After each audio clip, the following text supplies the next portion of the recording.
Hello,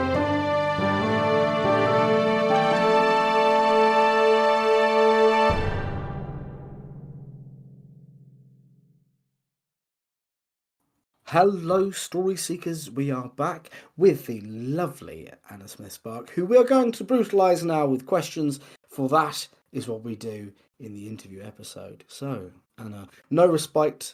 What is the first story you wrote which meant something to you? Oh goodness! So, the first story I wrote as an adult, which meant something to me, is The Court of Broken Knives. That is the first piece of writing I made as an adult, fiction writing, and it started, and I had no idea what I was doing. I had no idea what was happening. No idea I was writing a novel, and a year later, I'd written the first draft of what is now The Court of Broken Knives. I mean, I wrote loads of stuff when I was a child. The first thing I wrote a story that meant something to me would have been I would have been so young. I wouldn't. I was telling myself stories way before I could write. Yeah. But yeah, so and I was writing stories always, and actually, a lot of the images and motifs in those early stories I was telling myself, I still remember some of them, and a lot of them actually come out in my writing now. So actually, I think Marith and Thalia from Empires of Dust were probably in some ways the central characters of most of the stories I told myself as a child, because I always told myself basically kind of fantasy and historical with magic, sort of historical fantasy, or just basically just completely ripping off Norse myth and Celtic myth particularly, and Greek myth. And Marith and Thalia were always, I think, the main characters, and there's lots of images from those stories, childhood stories. I remember really clearly a story I wrote where there was a great area of sea, and there's these endless waves over the sea in the dark. And a lot of those images kind of came from that. And a story called Stones that was originally published in Three Crows magazine and is now being published in Grimdark magazine's 50th issue. 40th or 50th? Maybe it's 40th. Is it 40th? Or anyway, but it was the big anniversary issue, and that story Stones, that actually is a rewrite of a story I came up with as a teenager. And yeah, that I've never forgotten that story. That story's been really clearly in my head since my mid-teens, and it was inspired by a real stone with sort of hagstone with holes in it that looked like eyes. And so a lot of my stories from my childhood were really meaningful for me. But as an adult, the first story that really, the first thing I wrote as an adult was The Court of Broken Knives. So that is a really, obviously, really meaningful thing to me. Yeah. What did that look like then? So you had the you had the first draft inside a year. What was the journey for you from that point on? Did you sell it quite quickly, or did you not really know what to do with it, or what was your approach to that? I kind of, so it was weird because I had no sense for a long time of writing. I really wanted, I kind of had this dream of being a writer, but it seemed an impossible dream. I was like too scared to write anything. Yeah. One day I just started writing. It wasn't like I thought I'm going to start writing a novel. I just felt this impulsive need to write, and I started writing. And really quickly I knew that there was something really exciting happening. I felt really, it was an amazingly exciting year because I could feel that this story was happening, and I could feel that it was actually going to do something and finish, and kind of was keeping going, and I could tell it was going to turn into a full novel, and actually I could tell it was quite good. So I then began to think actually about, I originally was just thinking actually I was going to put it kind of like just self-publish it or put it on a website or something. The idea of making money out of it, I just wanted people to read it. And then I began to think, okay, maybe I should try and get this published. So I then managed to get an agent basically overnight for it. and then the publishing deal sort of happened after that. So, but yeah, it was this kind of insane year where I went in a year, but around a year from just starting writing to being accepted Yeah. by an agent I, for the book. I think it's really important that those stories that exist for people, because so many people have these, horror stories of being in the query trench for a really long time. So I think it is really nice, this idea that because it is seriously bloody good, that book. So I'm very pleased that happened for you, and it just that it was a clean process, and that you knew it was good, and you pushed for it, and you went for it, and it did work. I think it's really, really, really cool, especially now that we know that a lot of the themes came from your childhood stories to yourself. That's something very special, I think. I think I Yeah, I shall mean, I now be didn't. ever charmed by the idea of you getting jump scared by your own novel, essentially. Yeah, yeah, Because yeah. I didn't. I think because I didn't sort of sit down. It really depresses me when people kind of talk about writing to market and things, and you get people who are sort of talking quite cynically about like, trying to find, sort of like basically writing as a way to make money. I mean, yeah, I have made Yeah. some money out of writing, but yeah, that kind of point the idea of sort of like, I'm going to try and write this book because I think it will work with this I think that it will work in this publishing genre, and I think I could make some money out of it, always seems to me a kind of it really depresses me. So I just write. I wasn't writing because I was thinking like, I want to write this novel. I was just writing with this burning, like, it was like an entire adult life's worth of frustration that I hadn't been able to write, just bursting out like, I'm writing. And yeah, I think that probably is where some of the kind of energy in it came from. But yeah, I still write like that. I mean, I still just kind of just write what I want to write and then hope someone likes it. I think it's very noble. This may be a silly question, but do you think that's why it's so cruel? We mentioned in the previous episode that, you mentioned in the previous episode that the world itself is quite cruel in the Empire of Dust. Do you think that's why, that it was this big release of pent up frustration about the way that the world is or was for you? I think partly it's so I mean, I'm a historian. I don't Having read a lot of history, I don't really believe in happy endings. And yeah, I actually I often say to people, Grimdark is fantasy with realism. As in, it all usually goes horribly wrong when there's no neat ending, so there's no such thing as a hero. But also, actually, it's kind of the way I read a lot of fantasy. And actually a lot of sort of historical fiction and even kind of adventure fiction. I kind of always I've spoken and written about this before. I wrote about this a bit in there's a Woman of the Sword has a sort of there's a special edition where I have an essay about the approaches I have to writing, and I've written about this a bit writing about Grimdark. But this kind of sense that I kind of always assumed in a lot of epic fantasy that the misogyny and the racism and the toxicity and the violence of this world, and that we're going to solve someone's problems by having a man come up and kill someone, was problematic, and everyone kind of knew that. It took me a long time to realise that there isn't a kind of bitter edge to the concept of hero.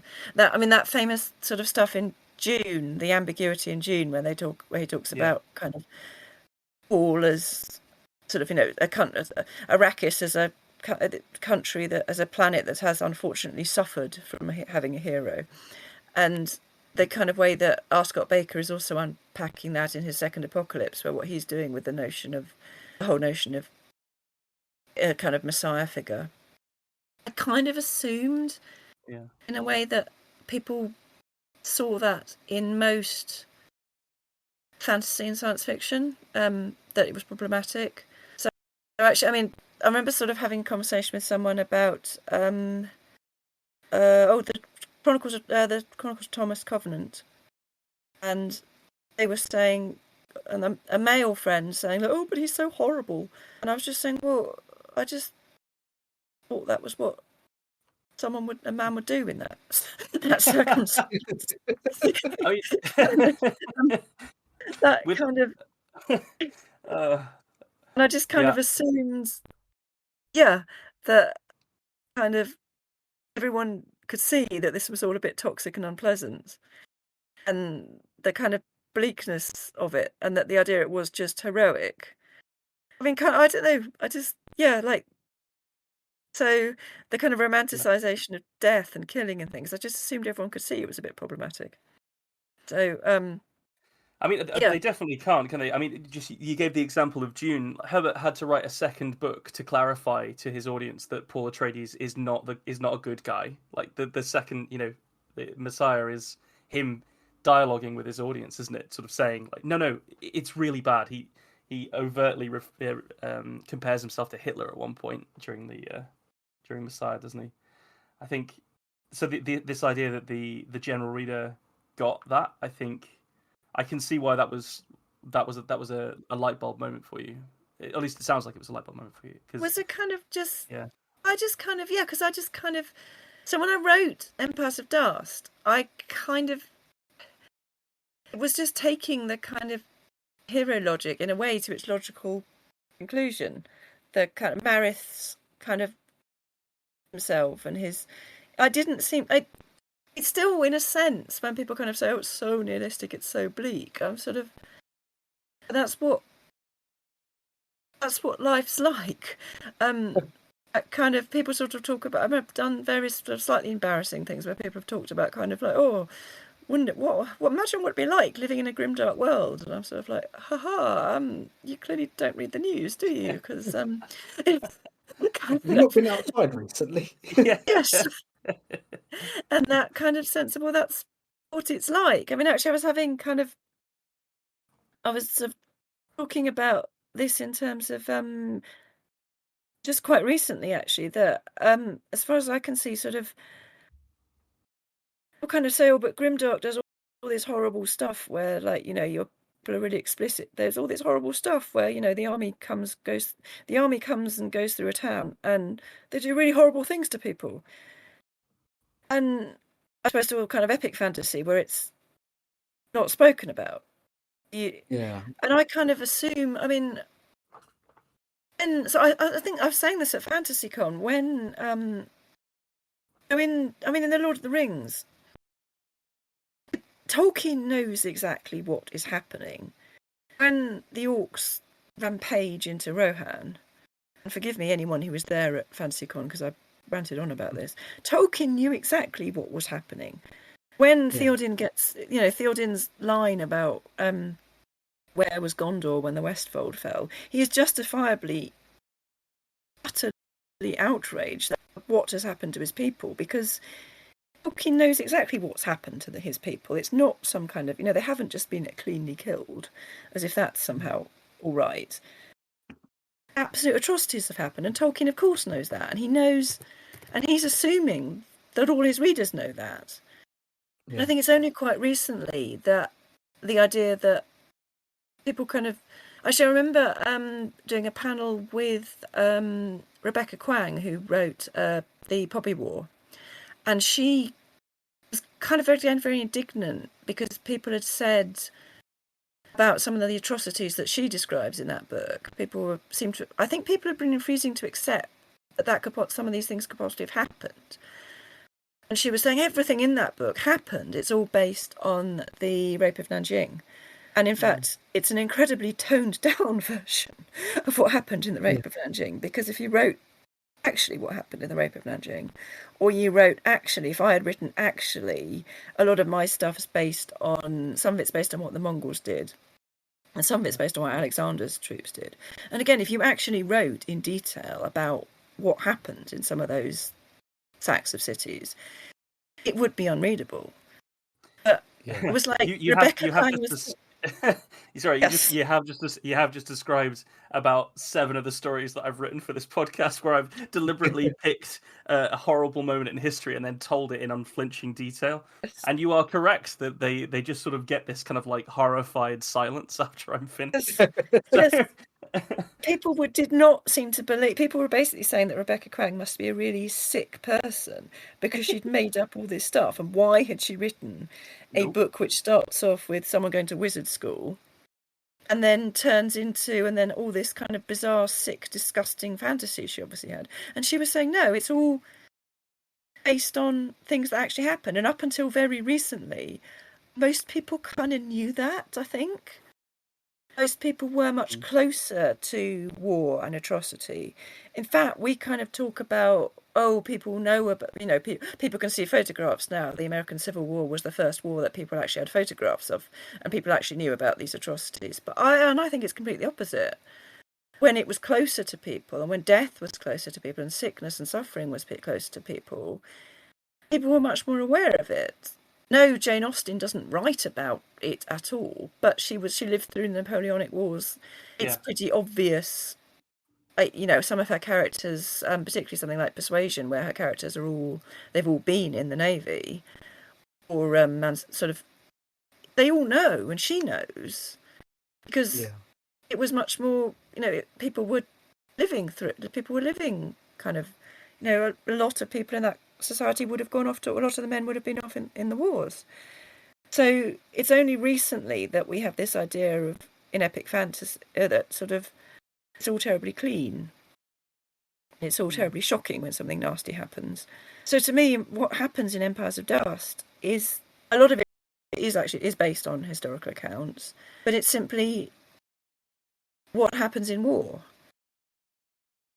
So I can't even remember where we went from the beginning of this, but yeah. I've really enjoyed it. I felt like we were at least 3 tangents deep, and they're all my favourite conversations I've had today. So fantastic! Thank you very much.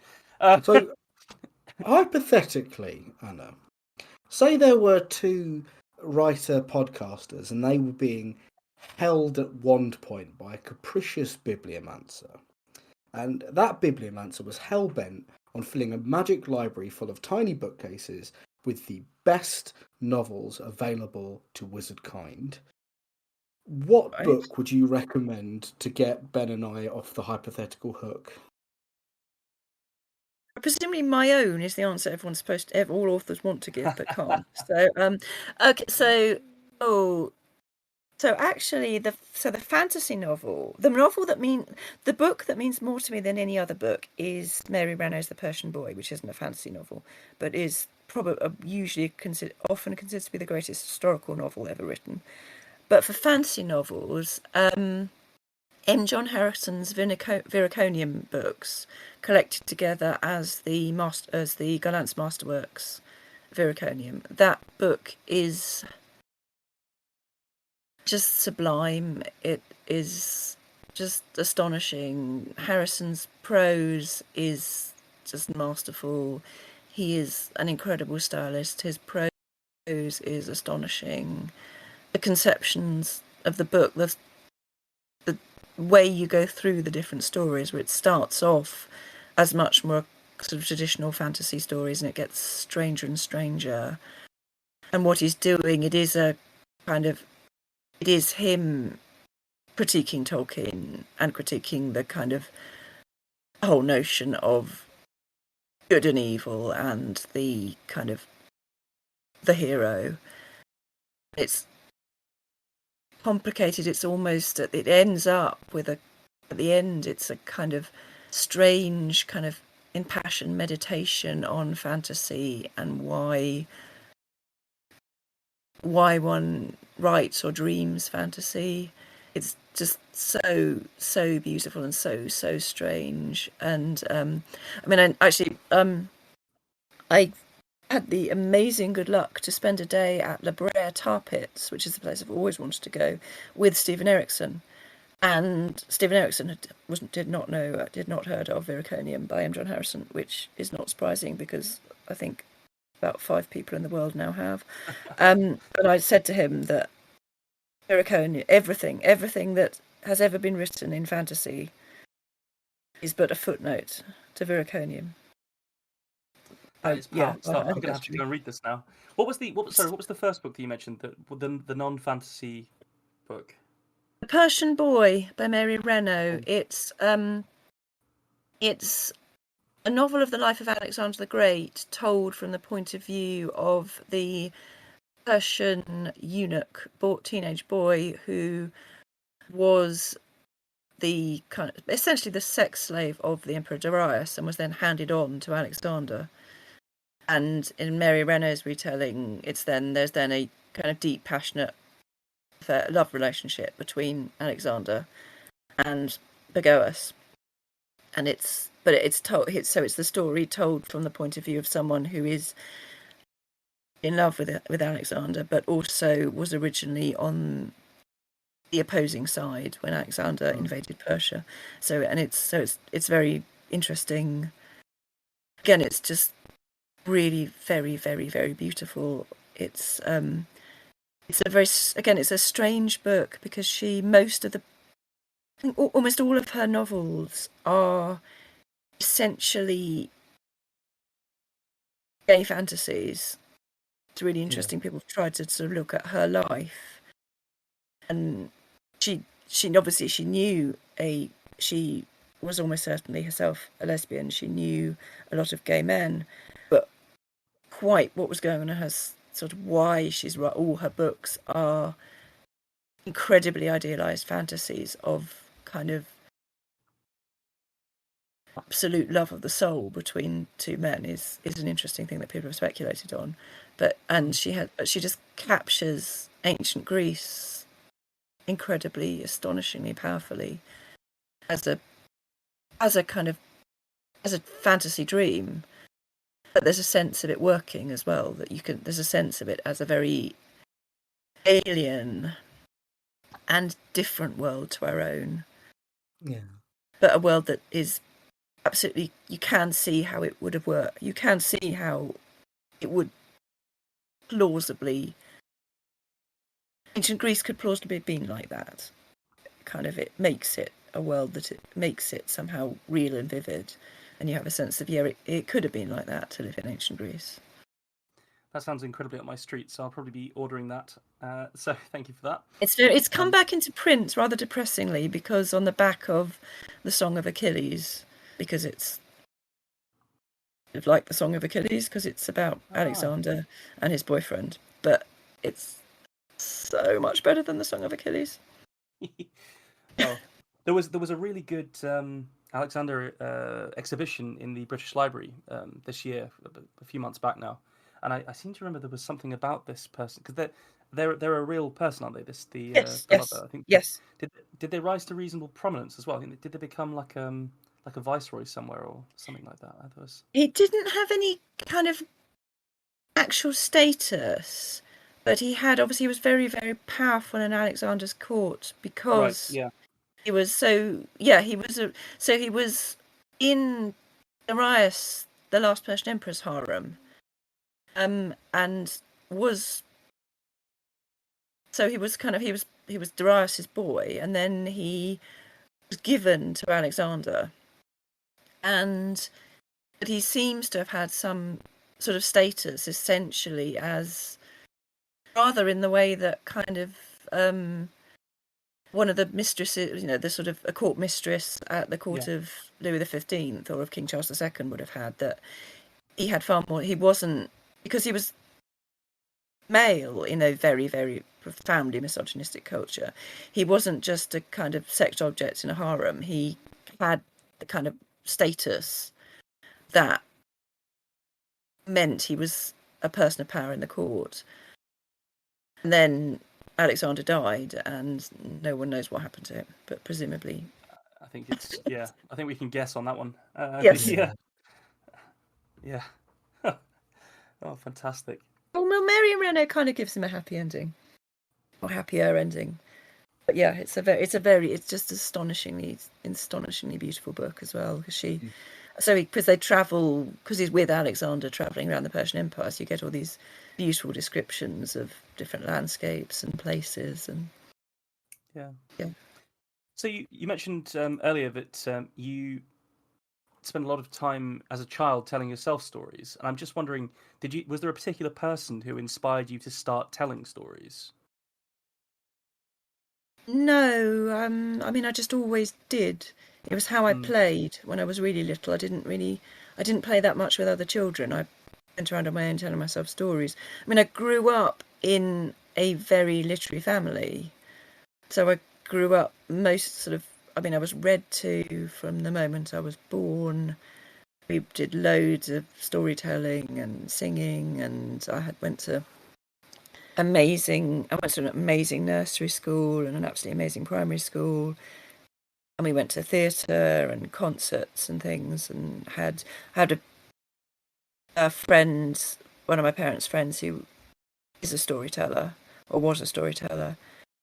And we go to lots of plays and things. So it's just always there. And as I said, we had lots of music. My mum listened to lots of folk music and sort of singer-songwriters where the song is story. So folk music, Leonard Cohen I grew up listening to a lot, which is all, I mean, what he's telling little stories, kind of nominally song or sort of poems.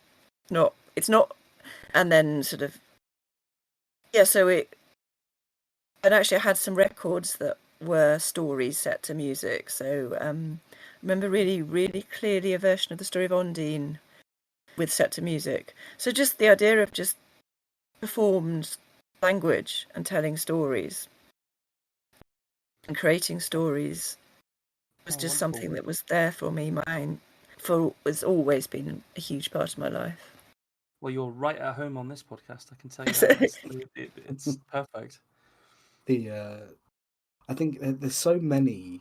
Okay, there were books on tape when I was bad, but I had a fantastic version of Stig of the Dump that even now sticks with me so firmly. I think you're absolutely right. The sort of discovering that stories didn't have to just be in books; that they could be words that leapt out at you.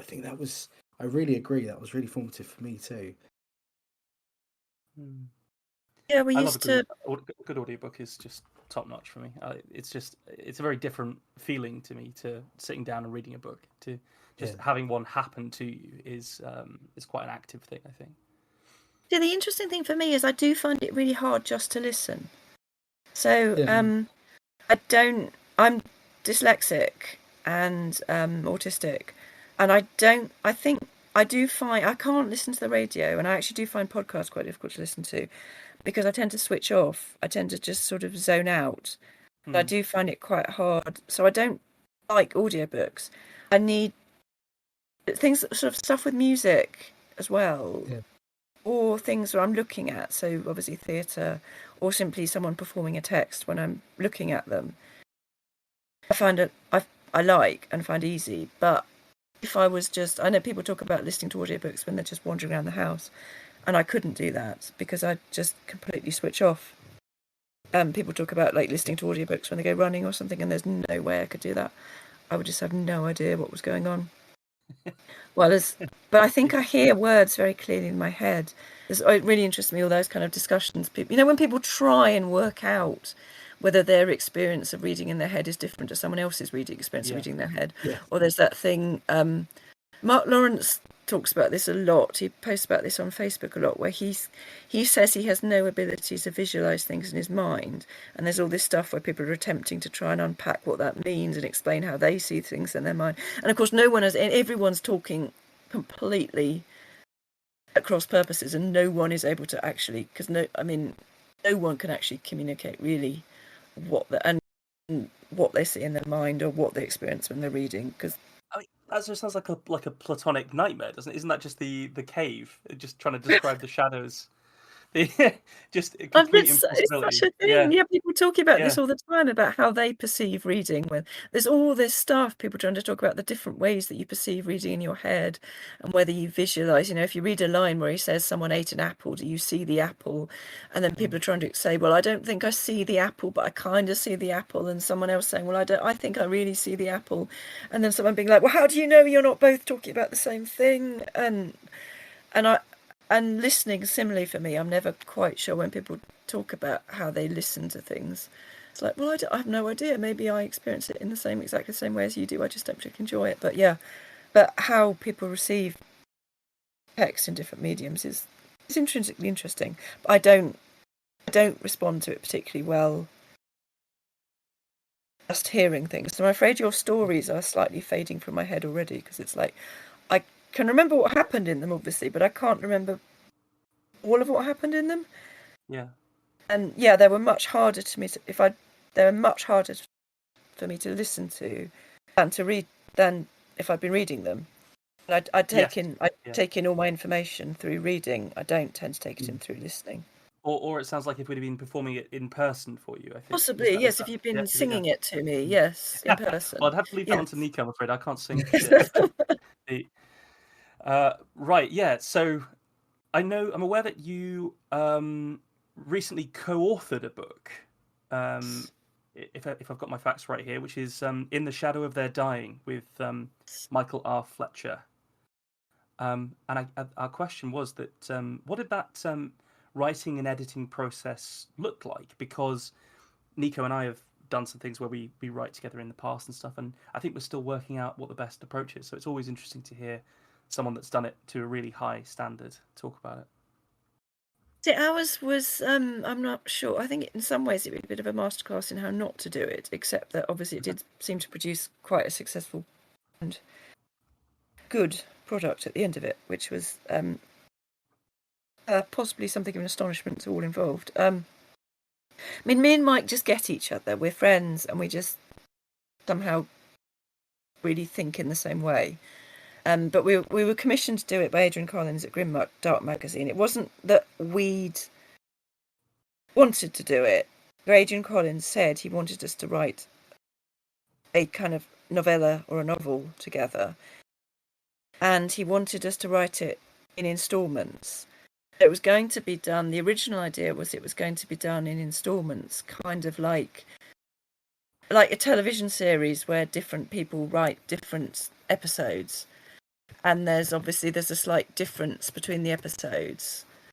So it was going to be written in this kind of serial form and published in a serial form, which in the end didn't happen. But so he just said he wanted us to write different chapters of a story, and he gave us the original scenario. So he gave us City Under Siege and some characters in the city. And then, so basically Mike wrote the first chapter, and then I read the first chapter and then wrote a second chapter responding to it. And then Mike read that chapter and wrote a third chapter, well, half a third chapter responding to that. And then I wrote the second half of the third chapter. And we went on like that. So it was kind of like a game of consequences. And in fact, we were so sloppy and unplanned. We're both such chaotic writers that it kind of became more and more like a game of consequences, because it wasn't like when we got it back, we wouldn't then go right back to the beginning and carefully reread to check all the details. We'd just be like, okay, right, so this has now happened, right, and then just write from there without kind of referencing stuff like how much time has passed, or so it was completely shambolic, completely chaotic, really, in fact, spontaneous. We didn't do any plotting beforehand. We didn't do any world building beforehand. We didn't talk about what we were doing beforehand. So it was just complete chaos. It sounds a little bit like the creation of Hard to Be a God, the Strugatsky brothers sci-fi from the 60s, because they were doing stuff where they would send the manuscript back and forth to each other and add a chapter at a time. They were sort of passing it under the nose of censors as well whilst they were doing it, I think. But yeah, that sounds it for a start really interesting to write it chronologically as well, to go from the start through it. What did the going back and doing the editing look like there?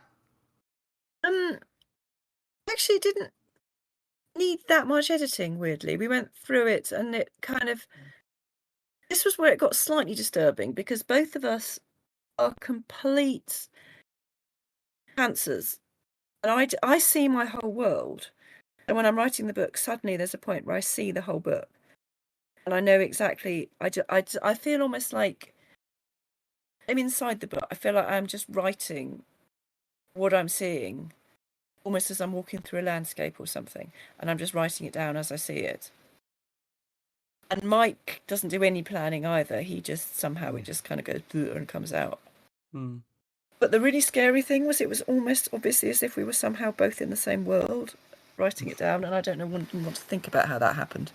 But it was like we were sharing this platonic universe that we were both writing down, just taking it turns to write down what happened, which is that confirms the really existence quite of some freaky. sort of storytelling world, doesn't it? Like I'd be fascinated to see, you know, that game where someone draws the head and then you fold it over Oh, and you yeah, have the yeah. neck exposed. If you could go that far with it, if the two of you could write without reading back and Oh, get the yeah. same jumping off point, see what you end up with absolutely no recourse. I think that'd be fab. Yeah, it was. Oh, yeah, but also because I'm known as the Queen of Grimdark, and Mike is. I refer to him. He was the one who called me the Queen of Grimdark in the beginning, and I've referred to him as the God of Grimdark. And his current Twitter handle is, I think, Fletch God Apocalypse. And we were commissioned to do it by Adrian Collins, who is the editor and owner of Grimdark magazine. Yeah. So it was like, okay, he obviously, there is an expectation here that this story is going to kind of be a bit grimdark. So it was like kind of basically it was like, okay, we're going to see how far we can go. I mean, we're both known for writing pretty visceral fight scenes, and we're both known for going quite far and being fairly uncompromising in what we write. And so we just sort of thought the whole point of this clearly is to see how far we can go, and is there a point where how far can too far go? Is there a point when you just go too far? And so we just pushed it to see how far we could go. Writing to try and make your co-author tap out might be the best way to write a book together. I think, God, can you match me? Keep my energy. That was really what we were doing. Yeah, we were really like, okay, how far can we go? How far can we push this? Come on. And I mean, people have said, sort of, several of the reviewers have said you can tell we're playing you can kind of tell that there's a game where one of us is like, okay, so what are you going to do now then to the other one? And the other being like, yeah, I see you and I raise you. You think you've got me, but take this. And yeah, and it was so much fun. And I think there are very few people I could do that with. There's just something about the way me and Fletch can work that meant we could work together. In fact, so originally the idea was there were going to be 3 characters, and each one of us and an author would write each of the 3 characters, so there'd be a third author. And we just said, no, there's no one else we can think of that would work. Would Joe Abercrombie not work? You'd have the Lord of Grimdark, the Queen of Grimdark, and the God of Grimdark all going. I did a panel once where with Joe Abercrombie. It was the one I was on with RK Kwang, and we all had to introduce ourselves. So obviously, Joe Abercrombie introduced himself. I mean, it was all set up as a joke. Joe Abercrombie introduced himself as Lord Grimdark. I introduced myself as the Queen of Grimdark. Rebecca, I think, has been described as said she was Grimdark's darkest daughter. And then there was Cameron Johnson, and he just grinned at the audience and said, "Hi, I'm Cameron Johnson." That's solid.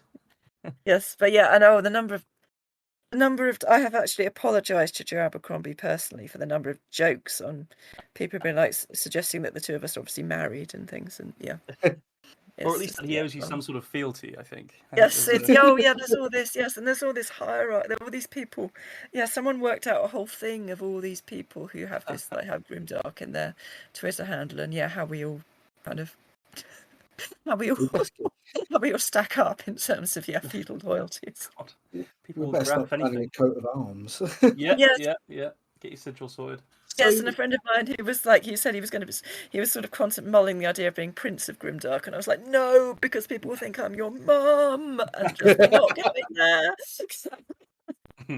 So, other than the Grimdark, do you feel that you are connected to a particular culture? And if you do, has it affected your writing in any way? Oh goodness, I don't even know what that means. I mean, I mean the Grimdark thing is a kind of it's a kind of it is obviously kind of jokey. There are a group of us who kind of hang out together at various conventions and things, and online there's a really, really cool group I'm in. But it's not. Yeah, it's just a kind of wonderful little ridiculous world that we live in, based around this idea we're all totally grimdark, which is we all kind of it's just a really fun, bizarre thing that some other people I think take very seriously, I don't know. I mean, I write actually in a weird kind of way. I see myself as a literary author in a kind of. I mean, my father's a poet. He would certainly see himself as a very literary author. And I see what I'm doing as fairly uncompromising. And I kind of, for me, it's about prose. Everything is about prose. So a book that I will praise is because the prose is good. Yeah. I think I probably do read fantasy in a slightly different way to some people. For me, good fantasy is about transcendent prose, and part of the point is that it's allowing you to use language. It's challenging you to use language to go beyond the mundane. Yeah. So fantasy is incredibly high literature because it's forcing you or challenging you to use language to just absolutely transcend describing the mundane world and try and describe things which are essentially indescribable, to try and describe wonders and miracles and magic which are essentially undescribable and incomprehensible. Yeah. And so things like, for me, I mean, a lot of poetry, again, it kind of comes back to things like talking about folk music right at the beginning, that in fact the last episode, so poetry is magic, is casting spells. Stories are magic. Stories are creating worlds. So for me, writing, and particularly writing fantasy, is creating magic. I write until it becomes real. I write to make it real for myself, till one day it actually becomes real for myself. And so so that, I guess, is partly where I situate myself. I think I'd also, I mean, I suppose I'd sort of see myself in terms of the kind of weird high fantasy that people like Clark Ashton Smith and Lord Dunsany are writing. That, again, it's not. I sort of say to people I really love epic fantasy, but I realise actually I love sort of old sword and sorcery and that kind of really strange, weird fiction high fantasy that people like Clark Ashton Smith are writing. That, I mean, stories like The City of the Silent Flame, which is just so weird and inexplicable, and something like early Lovecraft, like The Dream Quest of Unknown Kadath, which is just so, again, utterly inexplicable, and the kind of absurd highness of the world. So people kind of say, a lot of people kind of point out that the world in Empires of Dust isn't a plausible world. There's stuff in it that is clearly just. I remember being given a massive lecture by someone about. There's a little scene in Court of Broken Knives where someone reminisces about a famous banquet. And to be fair to me, the banquet may not even have happened. It's like a famous banquet that supposedly happened in the past, where they crushed up jewels and ground them to powder, and then they mixed them almost like marzipan. They made marzipan out of crushed jewels rather than crushed almonds, and served it as food. So they all ate crushed diamonds. Yeah, fibrous.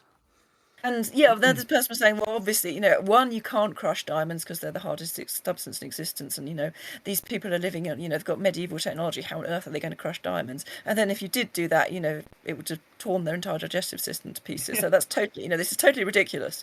This world cannot exist. This is just ridiculous and implausible, and I don't believe in you on this book, and it's just rubbish.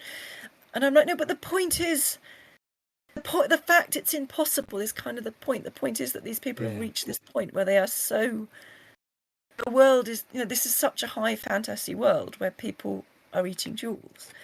It's not I have no interest in whether or not, and again, it comes back to the kind of things like magic systems and does it work. I have no interest in making it plausible in a real world. Could this happen? Yeah. Could this happen on Earth? No, obviously it couldn't.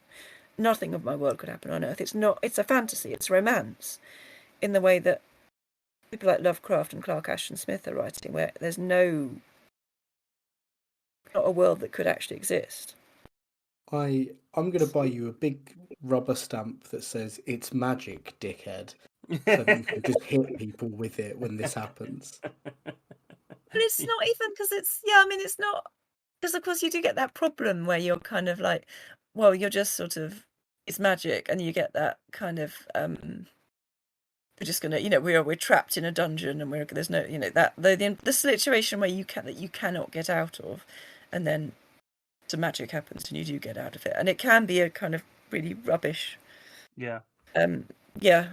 Get Like out thing. Yeah. I mean, the classic thing that people say about stand-up comedy is that like it doesn't really matter how offensive it is, as long as it's good, as long as it's funny, doesn't matter. So I sort of feel like this kind of applies here a little bit. That it doesn't matter how outlandish your magic system in quotes is, or what happens, as long as the story is good, as long as the story works, it doesn't matter. I think is my takeaway from this. I think. Kind of, yeah, and more than that, it's the kind of,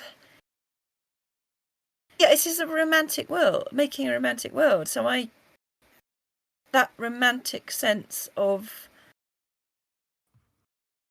the impossible and of miracles and wonders, which is, that's what I want to believe in. I kind of, so I kind of really want to believe that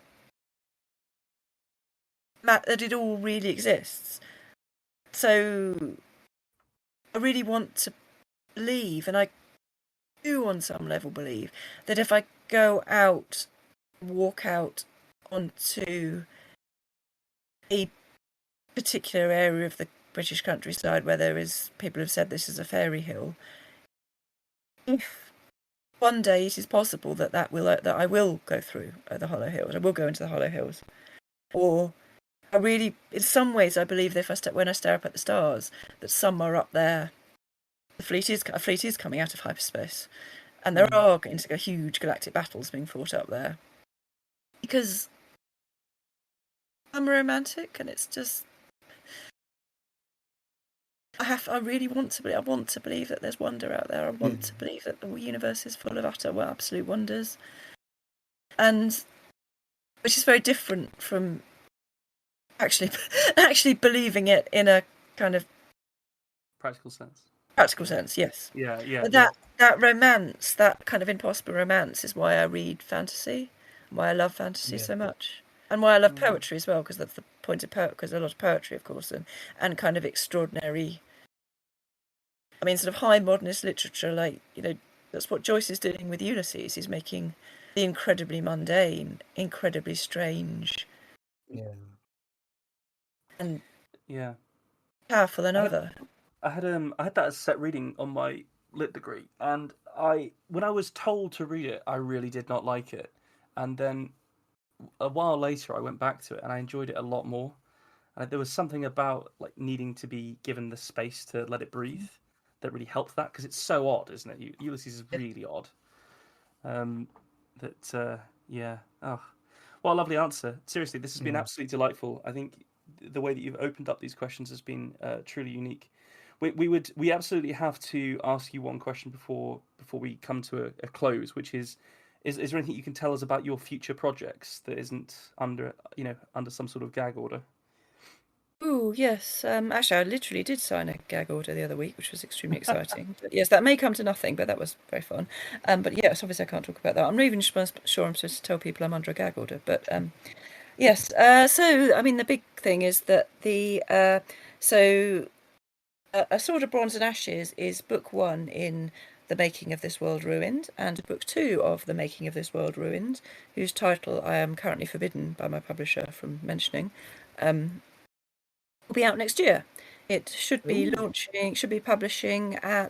being published to coincide with World Fantasy Con in Brighton next year, which I am, for my many sins, I'm one of the organisers. I'm on the organising committee for. Oh, right. So, yes. So World Fantasy Con in Brighton, Halloween weekend next year. The hotel is right on the seafront in Brighton. Which the themes are one of the big themes is lyrical fantasy, and I'm going to have a really wonderful book launch for book 2 in the making of this world ruined, which the sequel to A Sword of Bronze and Ashes. So that's my big exciting news. Well, that's very exciting. I think as one of the organisers, we'll probably be contacting you because I think we're going to try and do a live recording of a podcast cool. at one, because we really enjoyed FantasyCon in 2024, and it wasn't just because we won something; it was because we actually had a really wonderful time in the community. So yeah, that's wonderful. And then I think finally, just again, if you could let people know where they can go to keep up to date with your news and where they should, await the next book in the series. Yeah, so I'm still on Twitter, kind of, as Queen of Grimdark. I can't bear to give up being on Twitter as Queen of Grimdark. I'm on Blue Sky, Facebook, and Instagram as Anna Smith Spark, which was perhaps cowardly of me. I should perhaps have gone on Blue Sky as Queen of Grimdark, but it's too late now. I'm on sort of on TikTok and YouTube as Anna Smith Spark. I occasionally post little videos. Instagram and Facebook are where I do most of my social media stuff. I have a website called quarterbrokenknives.net. I don't have a newsletter. I really should have a newsletter. But Flame Tree, my publisher, have a newsletter. And that's got lots of cool things, and actually lots of calls for open submissions. They do lots of really interesting anthologies that are mostly open for open submissions. So they're always a good one to look at, and then you get information about my books as well. Wonderful. So just again for the cheap seats, this has been Anna Smith Spark, who is the writer of the Empire of Dust trilogy and the folk horror fantasy A Sword of Bronze and Ashes, and also co-authored In the Shadow of Their Dying. So do check out all of those books. Anna, thank you very much. You've been an absolutely wonderful guest. I truly enjoyed the excerpts you told. Marvelous company, yeah, I totally agree. The story that you told was excellent, and it's been wonderful to listen to you wax lyrically about something very dear to our hearts, which is fantasy literature. So thank you again. Oh, thank you so much for having me. This has been absolutely brilliant. Thank you. Oh, Anna enjoyed it, Ben. I think we might be able to tempt her back one day. Yes. Thanks for joining us for this episode of The Tiny Bookcase. Remember to subscribe, otherwise you're going to miss out on the future fun. Also, tell a friend. If you like this episode, link them to it. We'd be tremendously grateful. You can follow us on Twitter at BookcaseTiny, Facebook at The Tiny Bookcase, and Instagram at BookcaseTiny for updates. Speaking of supporting the podcast, well, magic can only take one so far. The Tiny Bookcase is supported by the generosity of its patrons. Those kind souls have really kept my belly full the last year. Let's cast a spell for them, shall we? For rich ginger tones on their scalp, let us cast the Orangi Hedondo spell for Scott Byrne. And for general fabulousness, why not the Ooh La La, How's Your Mother spell on Matthew McLaren?